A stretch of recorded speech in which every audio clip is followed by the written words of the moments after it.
샬롬, 오늘의 말씀지기 임성규 간사입니다. 오늘은 설 연휴 첫째 날이네요. 설 연휴를 큐티로 시작하는 모습 너무나 귀하고 아름답습니다. 오늘도 말씀을 통해서 하나님께서 주시는 은혜로 충만하셨으면 좋겠습니다. 오늘 본문은 8장에 이어서 계속해서 이스라엘에게 교만하지 말 것을 말씀하고 있습니다.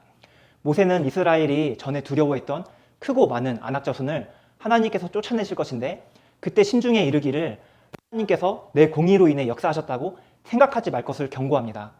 하나님께서 가나안 족속을 쫓아내신 것은 그들의 악함 때문이지 이스라엘이 잘해서 그런 게 아니라는 것입니다. 마찬가지로 하나님께서 약속의 땅을 이스라엘에게 주신 것은 아브라함과 이삭과 야곱에게 하신 언약을 이루기 위해서였습니다. 결코 이스라엘이 잘해서 그런 게 아니라는 것이죠. 그러면서 너희는 목이 곧은 백성이라고 분명하게 말씀합니다. 이 말은 이스라엘을 깎아내리기 위한 말이 아니었습니다. 오히려 있는 그대로 이스라엘의 상태를 객관적으로 진단한 거였습니다. 모세는 계속해서 너희들은 출애굽 이후부터 이곳에 이르기까지 계속 하나님을 거역했음을 잊지 말라고 강조합니다. 그리고 8절 이하로는 목이 곧은 모습의 대표적인 예로 시내산에서 하나님을 거역하고 금송아지를 만든 사건을 상기시키고 있습니다.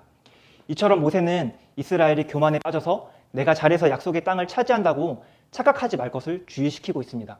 왜 그렇습니까? 교만은 패망의 선봉이기 때문입니다. 선줄로 생각할 때 넘어지기 때문입니다.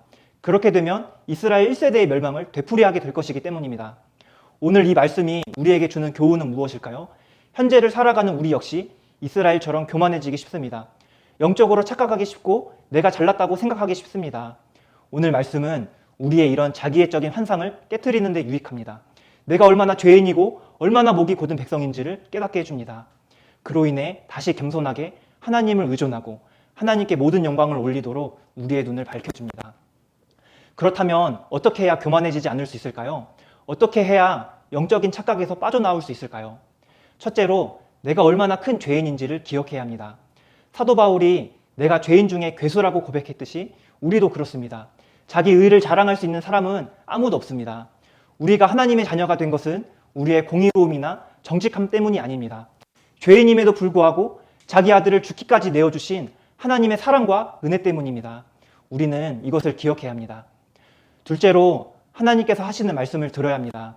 성경을 통해 내 삶을 비춰봄으로 영적으로 착각에 빠졌던 내 모습을 인지하고 돌이켜야 합니다. 또한 하나님께서는 우리를 사랑하는 사람을 통하여 말씀하십니다.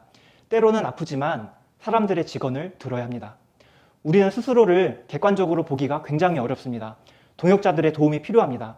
그들의 말은 쓰지만 패망으로 가는 길에 제동을 걸어줍니다.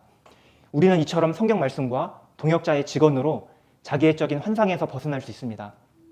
오늘 말씀을 기억하여 교만이 아닌 겸손한 태도로 더욱 하나님을 의존하여 생명의 길로 걸어가는 풍사함 독자 여러분이 되시기를 소망합니다.